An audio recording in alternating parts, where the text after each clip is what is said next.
കിടക്കയിൽ മൂത്രമൊഴിച്ച കുട്ടിയുടെ ജനനേന്ദ്രിയത്തിൽ മുറിവേൽപ്പിച്ചു. കുട്ടികളുടെ അമ്മ മരിക്കുന്നു. അമ്മ മരിച്ച് കൃത്യം 16ാമത്തെ ദിവസം അച്ഛനും ജീവനൊടുക്കുകയാണ്.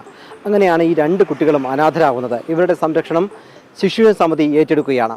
ഈ കുട്ടിയെ കുളിപ്പിക്കുന്നതിനിടെ കുട്ടി വാവിട്ട് നിലവിളിക്കുകയാണ് ഉണ്ടായത്. അപ്പോഴാണ് ഈ കുട്ടിയുടെ ശരീരഭാഗങ്ങൾ പിൻഭാഗമൊക്കെ പരിശോധിച്ചപ്പോഴാണ് ഈ നുള്ളി മുറിച്ചു വച്ചിരിക്കുന്ന മുറിവുകൾ ശ്രദ്ധയിൽപ്പെടുന്നത്.